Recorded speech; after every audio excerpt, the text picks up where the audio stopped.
More than 2,000 years ago, in ancient China, there lived a philosopher who didn't offer answers, he offered doubt. His name was Zhuangzi, and he questioned everything we think we know about life, success, and even reality itself. While others taught duty and control, Zhuangzi told strange, unsettling stories. Stories of a man who dreamed he was a butterfly, then woke up unsure if he was now a butterfly dreaming he was a man. These tales weren't meant to comfort you. They were meant to shake your certainty. Zhuangzi believed most of our suffering is self-created.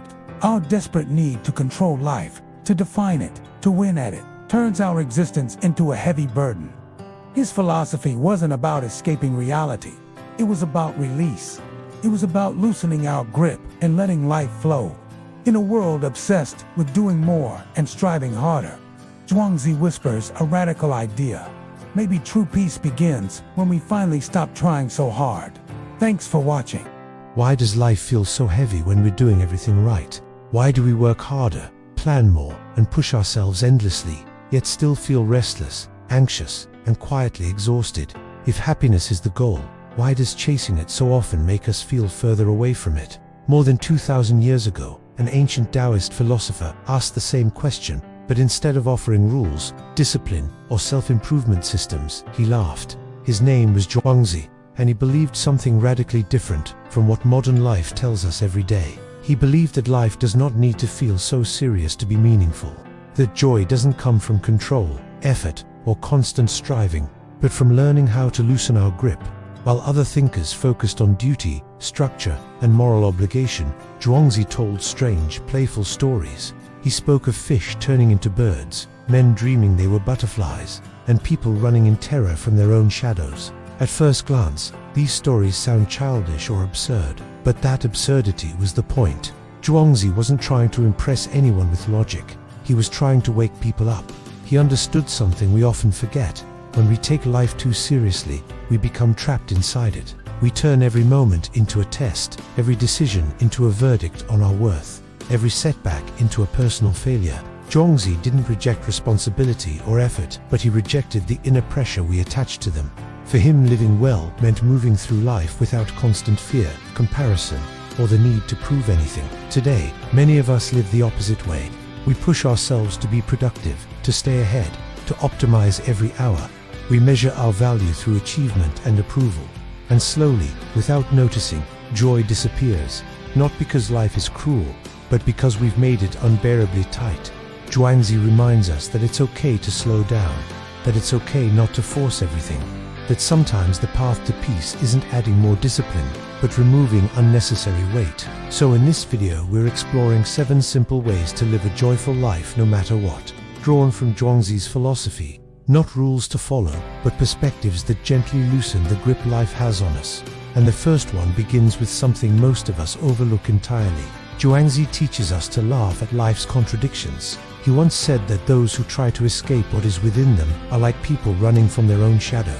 The faster they run, the closer it follows. To explain this, he told a story about a man who is terrified of his shadow and the sound of his own footsteps. Convinced that both were chasing him, he panicked and began to run.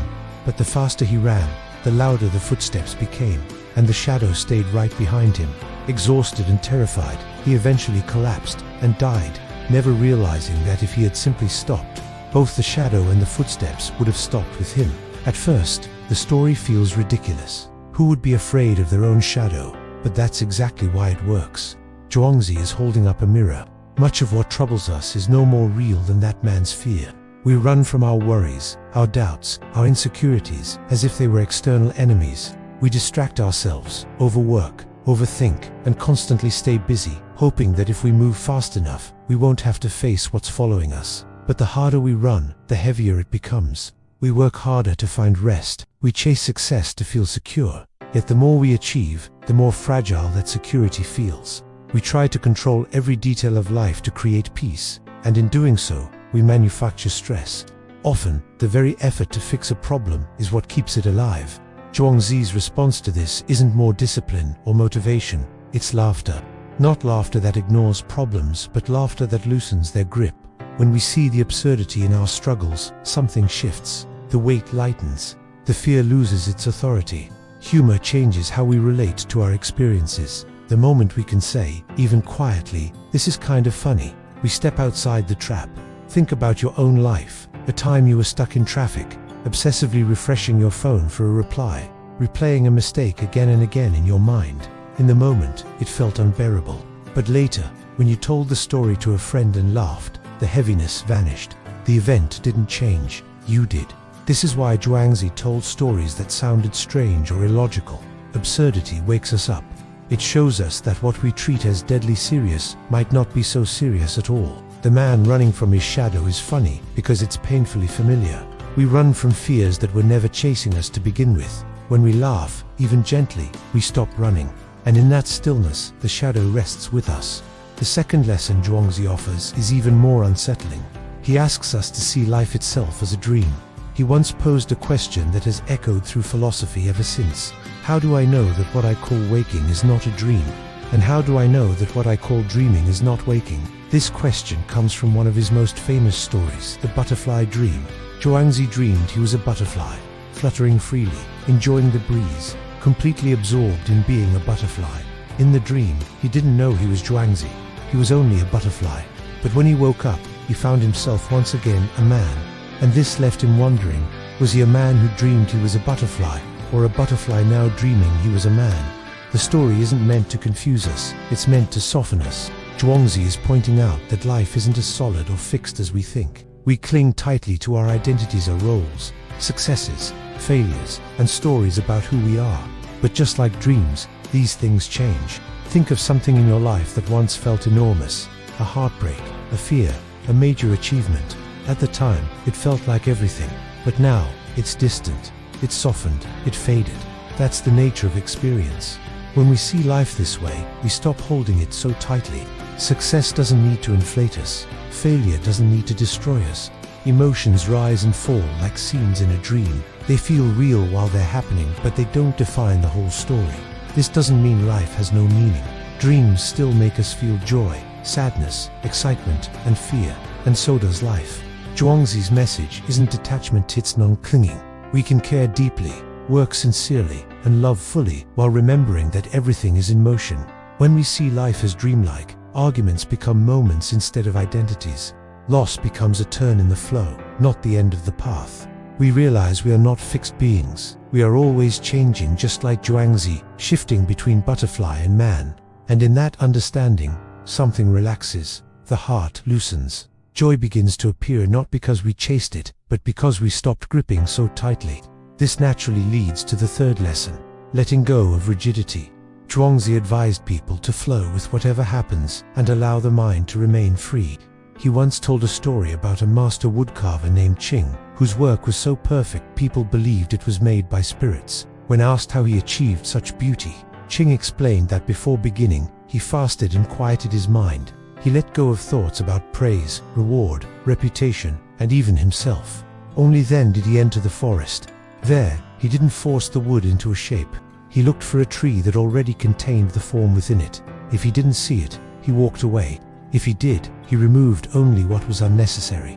This is the essence of Wu, effortless action, not laziness, but harmony. Acting in accordance with life instead of against it. Most of our tension comes from force. From fear of failure, fear of uncertainty, fear of things going wrong. We're taught to plan, control, and predict. And when life refuses to cooperate, we feel anxious and stuck. Zhuangzi doesn't tell us to abandon effort, but he reminds us that life is always moving. Plans change, people change, circumstances shift, and when they do, resistance only adds pain. Letting go of force means responding instead of controlling. It means doing what we can and allowing the rest to unfold. In relationships, this might mean giving space instead of clinging. In work, it means preparing well and releasing the outcome. Wu Wei teaches us that timing matters more than pressure. When we stop forcing life, it begins to feel lighter. Not because it's easier, but because we're no longer fighting its nature. And this is where quiet joy begins to return. Have you ever felt like you're constantly chasing something? A better job, a bigger house, more likes on social media. It's like we're all on a treadmill, running hard, but never quite reaching that finish line of true happiness. What if I told you there's a different way? A path to joy that doesn't involve adding more, but letting go. Today, we're diving into the profound wisdom of an ancient Chinese philosopher, Zhuangzi, who lived over 2,000 years ago. His ideas about happiness are more relevant now than ever, and they might just change the way you see everything. Zhuangzi believed that much of our suffering comes from one simple habit: labeling. We label things as good or bad, success or failure, right or wrong. Think about it. You get a promotion, you label it good. Your car breaks down, you label it bad. But Zhuangzi tells a famous story about a farmer whose horse runs away. His neighbors say, "What bad luck?" The farmer just replies, "Maybe." A week later, the horse returns, bringing a herd of wild horses with it. The neighbors exclaim, "What good luck?" The farmer again says, "Maybe." Then, his son falls while taming one of the new horses and breaks his leg. "Bad luck," they say. "Maybe," replies the farmer. Soon after, the army comes to conscript all able-bodied young men for a brutal war. But they pass over the farmer's son because of his broken leg. This story teaches us that what seems like a disaster might be a blessing in disguise, and a victory might be the seed of a future problem. Life is a constant flow of events. By refusing to slap a permanent label on everything, we free ourselves from the emotional roller coaster of highs and lows. We learn to accept the what is without judgment. So, the next time something happens, try the farmer's trick. Instead of immediately labeling it good or bad, just say maybe. Observe the situation without getting entangled in the drama. You'll find a sense of peace you didn't know was possible. The second major obstacle to our joy, according to Zhuangzi, is comparison. We are constantly measuring ourselves against others. Our neighbor gets a new car, and suddenly ours feels old. A friend posts vacation photos, and our life feels boring. Social media has turned this into an extreme sport.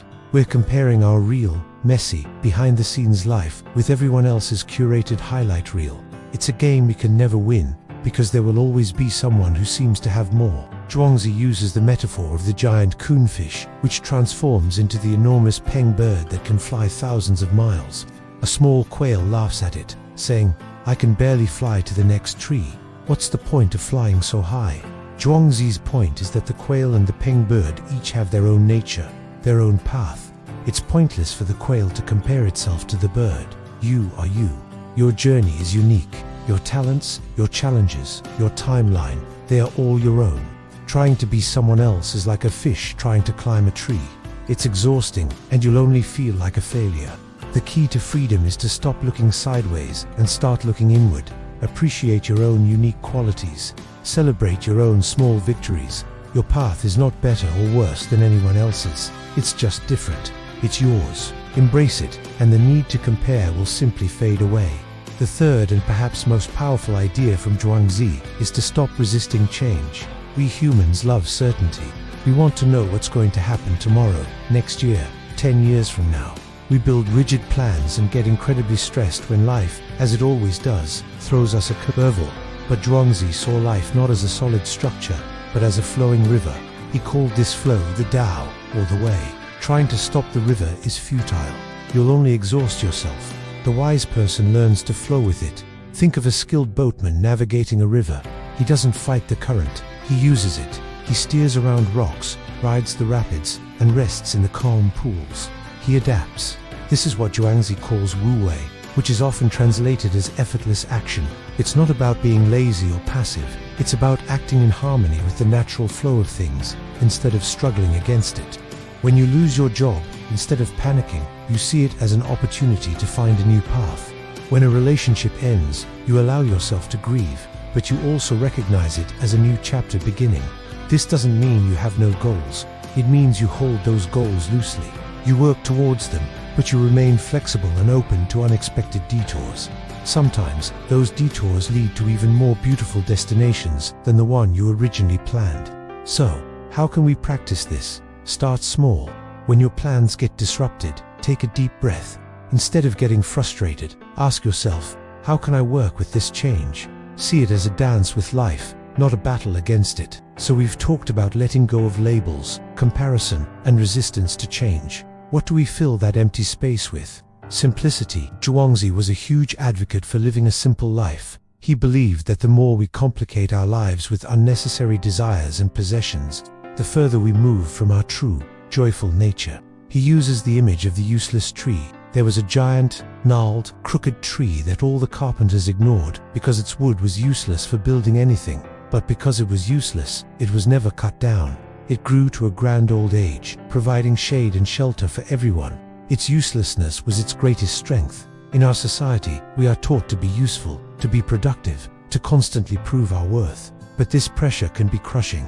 Zhuangzi invites us to embrace our useless side, to find joy in simple, non-productive things. Taking a walk without a destination, watching the clouds drift by, having a conversation with a friend with no agenda. It's in these simple, unadorned moments that we often find the deepest sense of peace and connection. It's not about abandoning all your responsibilities, but about creating space for simple being, to find value not in what you do, but in who you are. Zhuangzi's wisdom isn't a quick fix or a magic pill. It's a practice, a shift in perspective that you cultivate over time. It's about unlearning the habits that cause us stress and rediscovering the natural joy that is already within us. Let go of the need to label every event as good or bad. Stop measuring your worth against others. Learn to flow with the currents of life instead of fighting them, and find beauty in the simple, useless moments. By embracing these ancient ideas, we can navigate the complexities of modern life with more grace, more peace, and a lot more joy. Thanks so much for watching today. If this resonated with you, let me know in the comments which of Zhuangzi's ideas you're going to try. And don't forget to like and subscribe for more wisdom that can change your life. See you in the next video.